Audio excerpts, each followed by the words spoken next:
vais me présenter d'abord pour bien rentrer dans le contexte, pour vous faire comprendre comment on peut arriver à certaines hypothèses, à certaines explications. Voilà, je m'appelle Claude Escarguel, j'étais biologiste hospitalier pendant 30 ans, puis j'étais président du syndicat national des praticiens des hôpitaux généraux, et j'ai créé à cette occasion des brevets qui touchaient les germes intracellulaires. Nous avons créé une première société qui s'appelait International Mycoplasma, qui était leader dans tout ce qui était germes intracellulaires. Et c'est à cette occasion que j'ai pu collaborer avec M. Montagnier dès 1995 et travailler sur justement les coopérations bactéries-virus. Je vais vous expliquer en quelques minutes l'intérêt que ça peut représenter pour nous. Ensuite, nous avons créé une deuxième société qui s'appelle BVT, BioVetotest, dans laquelle nous avons été les premiers au monde à mettre au point le vaccin contre les leishmanioses canines. Et donc, si je vous dis ça, c'est pas du tout pour faire cocorico, c'est uniquement pour vous faire comprendre que je ne suis pas anti-vax, mais je suis, comme beaucoup d'entre vous, vaccino-prudent concernant ces nouvelles technologies, comme l'était d'ailleurs M. Montagnier. Qu'il me soit donné l'occasion, puisque ce matin je n'étais pas là, de faire un hommage à Luc Montagnier, en illustrant qu'il ne s'était pas trompé dans les trois domaines suivants. Premièrement, sur l'origine du virus. Vous savez qu'aujourd'hui, la CIA et le rapport du Sénat américain ont fortement démontré que le virus n'était pas d'origine animale, c'était pas un pangolin qui se promenait par là, mais c'était certainement une manipulation de laboratoire, une chimère issue d'un coronavirus et avec des modifications pour obtenir des gains de fonction. Le deuxième côté de M. Montagnier, c'est la lettre que vous avez lue ce matin, qui il m'avait demandé de la remettre au président de la République, ce qu'on a fait, et c'était effectivement...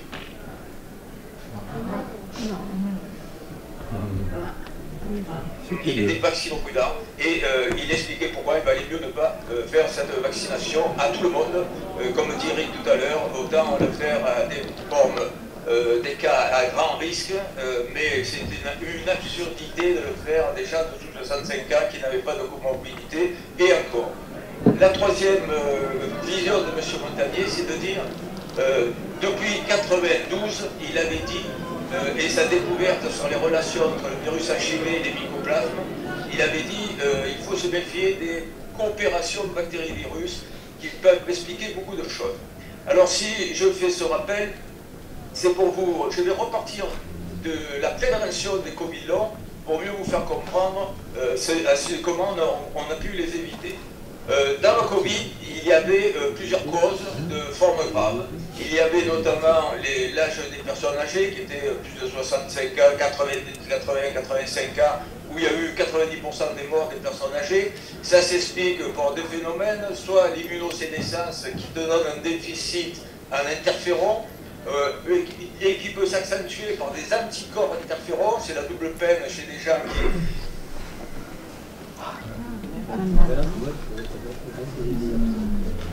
Moi j'avais fait plaisir.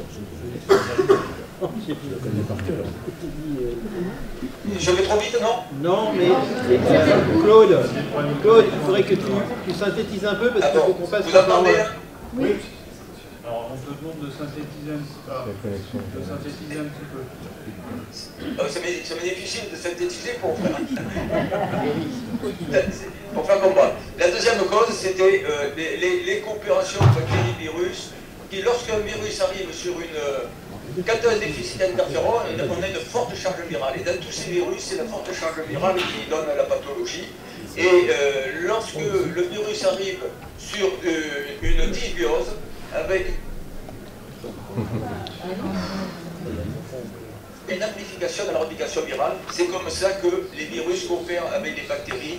C'est la bactérie qui favorise dans ces cas-là la charge virale, et donc on a des formes graves.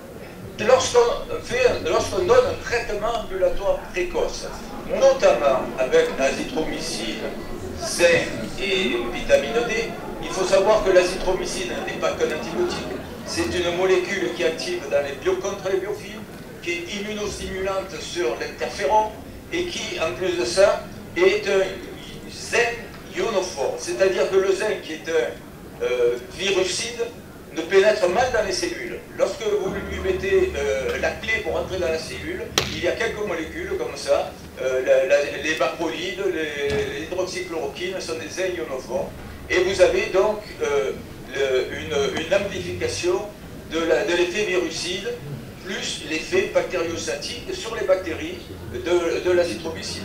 Donc, il y a un effet virostatique de l'antibiotique et un effet virucide du zinc. Et on s'est aperçu que non seulement ça évitait les formes graves, mais ça évitait surtout les Covid longs. Donc, je m'exprime aujourd'hui à deux titres. Au titre de membre du conseil scientifique de la Fondation Montagnier et surtout au titre de l'association de malades Covid long qui s'appelle l'UPGCS. Alors, il faut savoir que le Covid long, c'est uniquement un syndrome post-infection chronique, comme il en existe beaucoup dans beaucoup d'autres infections virales. On a aussi la grippe longue, comme il existe des syndromes de fatigue chronique, l'encéphalomyélite myalgique, les fibromyalgies, et tous ces mécanismes sont des mécanismes très voisins qui arrivent à la suite d'une infection virale ou bactérienne, par exemple la Borrelia dans le Lyme chronique qui a mal été traité. Ce sont des dysimmunités qui se créent à ces occasions-là et elles se créent dans toutes ces pathologies virales.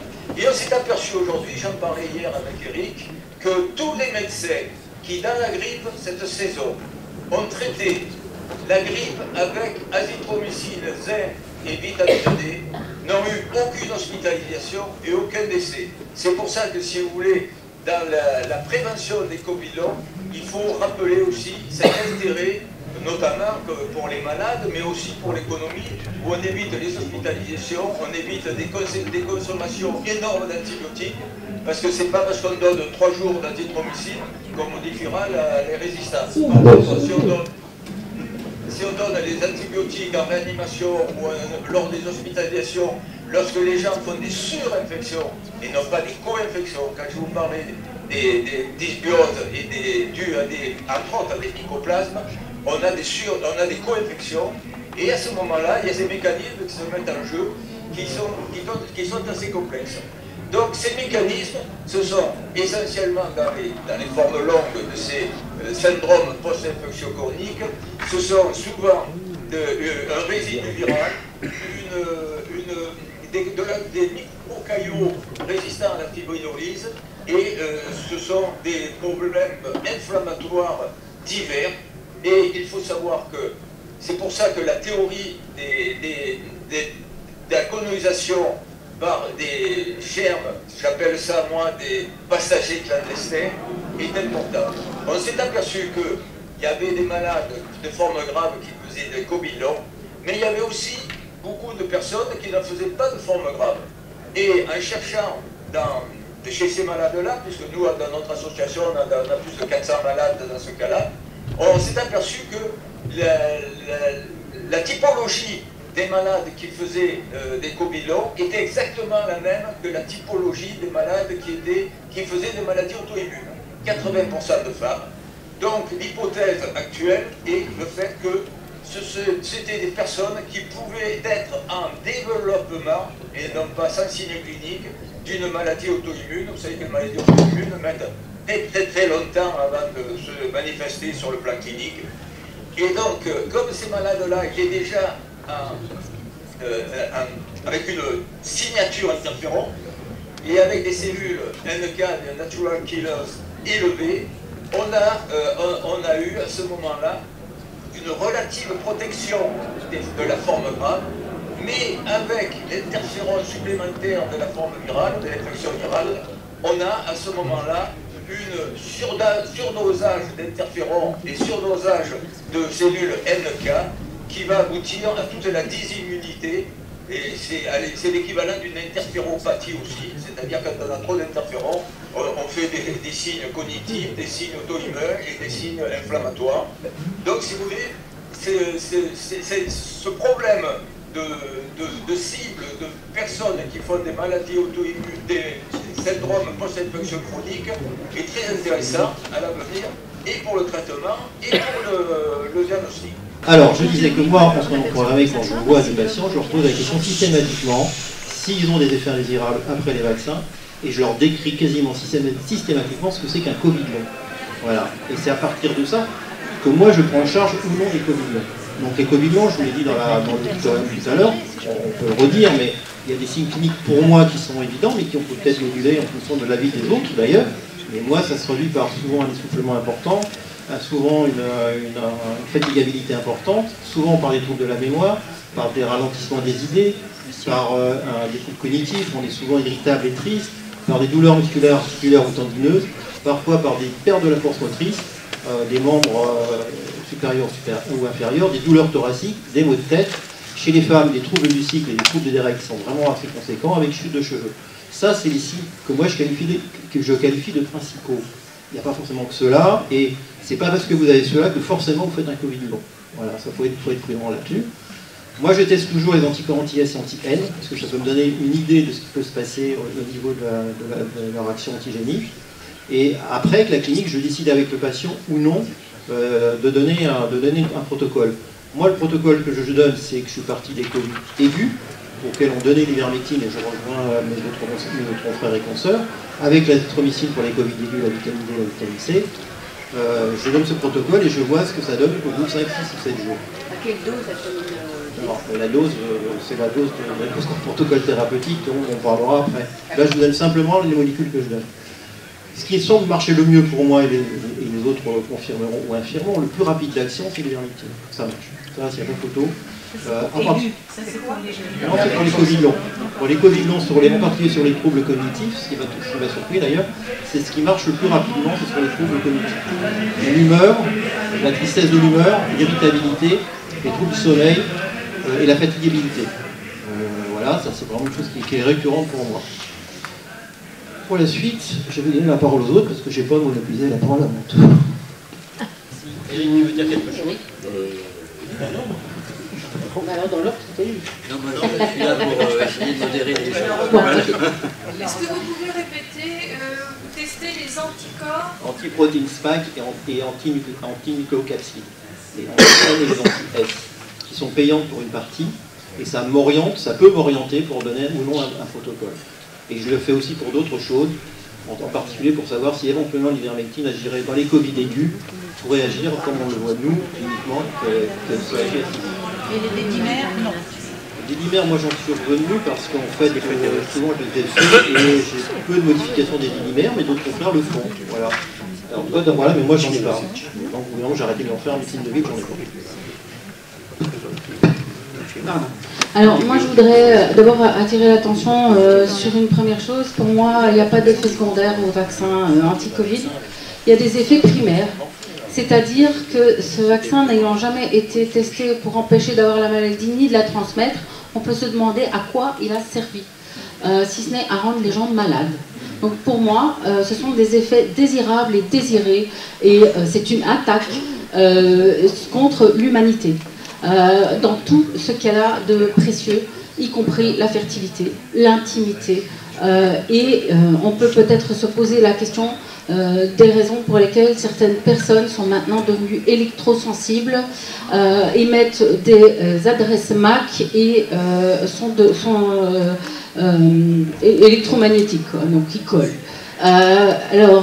J'ai aussi la chance de connaître les Nextdose qui ont travaillé, qui ont permis à Anne-Marie de pouvoir accéder à un microscope électronique à balayage, effectivement, et on a vu des structures qui sont assez difficiles à expliquer. Je ne suis pas dans les nanotechnologies, donc je n'irai pas plus loin là-dessus, mais je pense qu'il faut se poser les bonnes questions, et ça veut dire aussi comment on débarrasse les gens de ça. Alors, la deuxième chose, c'est peut-être pas chez tout le monde, hein, bon. La deuxième chose, c'est que je demande aux gens, j'explique aux gens qu'effectivement ils sont victimes d'une extorsion de consentement, victimes d'un chantage, de mensonges d'État, certes, mais que maintenant ils sont aussi responsables parce qu'on a beaucoup infantilisé la population et qu'il est très important aujourd'hui que les gens puissent reprendre leur vie en main et se souvenir qu'ils sont adultes. Et Francisca avait raison, on a tous un cerveau, donc il est temps qu'ils puissent s'en servir pour prendre soin d'eux. Il faut qu'ils prennent aussi conscience qu'il va falloir du temps, que peut-être on n'arrivera pas à tout à fait les guérir, mais qu'on va chercher un nouvel équilibre, qu'il faut faire confiance au corps, mais qu'il faut l'aider.